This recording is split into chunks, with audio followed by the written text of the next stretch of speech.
Paragraph heading के बाद हमारी जो नेक्स्ट हेडिंग है जो बहुत ही इम्पोर्टेंट है वो है हमारा हेडिंग की हेडिंग, मतलब हेडिंग का टैग, सॉरी। पैराग्राफ टैग के बाद जो हमारा नेक्स्ट टैग बहुत ज़्यादा इस्तेमाल होता है वो हमारा हेडिंग का टैग है। अच्छा, हेडिंग के टैग में अब हमारे पास में डिफरेंट टैग्स अवेलेबल हैं। वो टैग हमारा H1 से शुरू होता है और H1 से शुरू होकर H6 तक हमारे ये टैग्स इस्तेमाल में आते हैं। H1 टैग के साथ आप जो भी चीज़ लिखोगे, यानी H1 हेडिंग के साथ आप जो भी लिखोगे वो आपकी हेडिंग जो सी है वो थोड़ी सी ज़्यादा बड़े साइज़ के अंदर शो होगी। इसी तरह H2 के साथ थोड़ी सी कम, H3 के साथ और कम, और H6 के साथ बिल्कुल ही कम होती जाएगी। इसको हम एक दफ़ा देख लेते हैं। मिसाल के तौर पर मैंने H1 टैग इस्तेमाल किया। अब जो चीज़ मैं स्टार्ट किया करूँगा उसको मैंने एंड भी करना है, ठीक है। इसको मैंने नाम दे दिया हेडिंग 1 का, और टैग मैंने स्टार्ट किया था तो टैग मैं बंद भी करूँगा। अब मैं दूसरा टैग इस्तेमाल शुरू करूँगा H2 का। H2 को मैंने स्टार्ट किया, उसके अंदर मैंने लिखा हेडिंग 2। अब मैंने टैग स्टार्ट किया है तो मैं इस टैग को एंड भी करूंगा। जो टैग आपने स्टार्ट करना है उस टैग को आपने एंड भी करना है, हेडिंग 1, हेडिंग 2।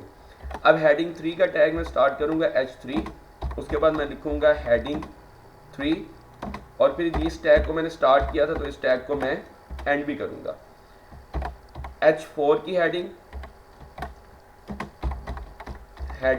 4, और इसको मैंने स्टार्ट किया है तो इसको मैं एंड भी करूंगा।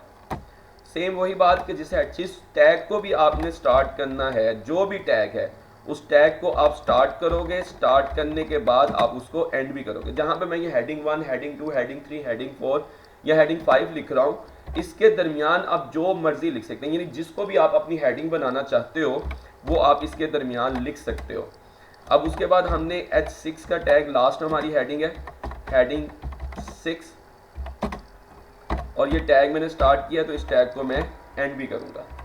अच्छा, ये ज़रूरी नहीं है कि आप सारा एक ही लाइन में लिखो, यानी आप हेडिंग 1 इस तरह, अगली लाइन में ये लिखो और उसके बाद अगला टैग लिख दो। चाहे एक ही लाइन में सारा कुछ कर दो या स्टेप बाय स्टेप सारा कुछ लिख दो, आपको इसमें कोई भी फ़र्क नहीं आएगा। इसको हमने Ctrl+S से सेव किया। ये हमने वेब पेज ओपन किया हुआ था, हम दोबारा से एक दफ़ा इस फाइल को ओपन कर लेते हैं। ये फाइल मेरी पड़ी हुई है, मैंने डी ड्राइव के अंदर रखी थी, डी ड्राइव में पड़ी है। फोल्डर का नाम मैंने रखा था वेब पेज, फाइल मेरी P1 के नाम से है। अब मैंने इसको ओपन किया। 1 का टैग जहाँ पे मैंने इस्तेमाल किया था वो हेडिंग सबसे बड़ी नज़र आई है। हेडिंग 2 का टैग जहाँ पे इस्तेमाल किया वो कम, 3, 4, इस तरह ये तमाम आपकी हेडिंग्स जो सी हैं वो स्टेप बाय स्टेप कम होती जा रही हैं। अच्छा, ये हेडिंग 3 का टैग इसलिए नहीं शो हो रहा कि यहाँ पे ये एरर था, सेव किया और इसको मैं दोबारा से करता हूँ तो अब आपकी हेडिंग 3 भी शो हो रही है। यहाँ पे आप कुछ भी लिख सकते हो। मैंने कहा था कि आप जो मर्जी लिखोगे वो आपका जो सा है वो उसी हेडिंग के अंदाज में बदल जाएगा। दोबारा से मैं इसको रिफ़्रेश करता हूँ तो रिफ़्रेश किया, अब जहाँ पे मैंने 1 लिखा है वो हेडिंग 1 के तौर पर शो हो गया, जहाँ पे 2 लिखा है वो हेडिंग 2 पे। हेडिंग का टैग स्टार्ट करना है, हेडिंग का टैग एंड करना है। दरमियान में आप जो भी लिखोगे वो एज इट इज़ आपको शो हो जाएगा। हेडिंग का टैग स्टार्ट किया, हेडिंग का टैग एंड किया, दरमियान में जो कुछ भी लिखा वो आपको वेब पेज के ऊपर शो हो जाएगा। इंतहाई सिंपल सा था, कोई इसमें मुश्किल नहीं है, बिल्कुल ही आसान लफ्ज़ों में आसान सी चीज़ है।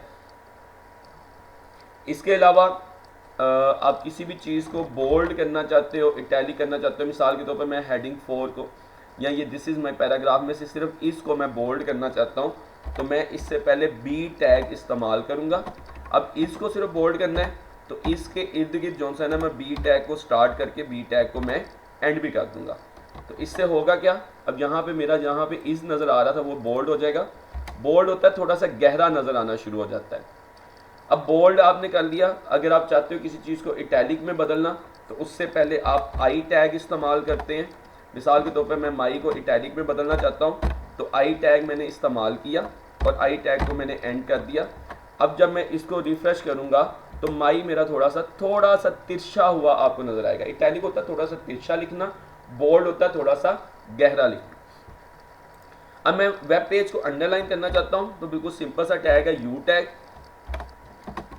वेब पेज के स्टार्ट में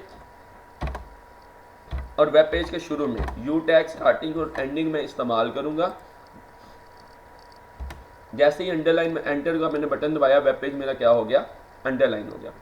ये सारे टैग्स आप एक के ऊपर भी अप्लाई कर सकते हो। मिसाल के तौर पर ये मैं आई बी भी यहीं पर लिख देता, आई भी लिख देता और यू वाला टैग भी लिख देता, वो सारे यहाँ पे शो हो जाते।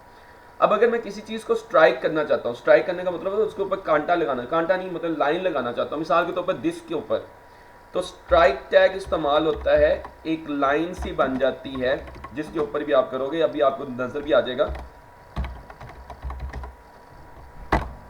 तो मैं इसको सेव करता हूँ कंट्रोल एस करके, चाहे इस तरह कर लें या यहाँ पे सेव का बटन इसे दबा लें और एंटर का बटन दबाया तो अब दिस मेरा जो सा है वो स्ट्राइक हो गया है। तो हमने आज जो चीज़ें अभी सीखी हैं वो है कि बोल्ड किस तरह किया जाता है। हेडिंग, सबसे पहले हेडिंग हमारी 6 किस्म की है, H1 से लेकर H6 तक। बोल्ड करना है तो बोल्ड को एंडिंग स्टार्ट भी करना है। इटैलिक करने के लिए आई से शुरू करना है, आई पर ख़त्म भी करना है। अंडरलाइन करने के लिए यू से शुरू करना है, यू पे ख़त्म भी करना है। उसके अलावा स्ट्राइक करने के लिए यानी कि लाइन लगाने के लिए स्ट्राइक से शुरू करना है और स्ट्राइक टैग एंड भी करना है।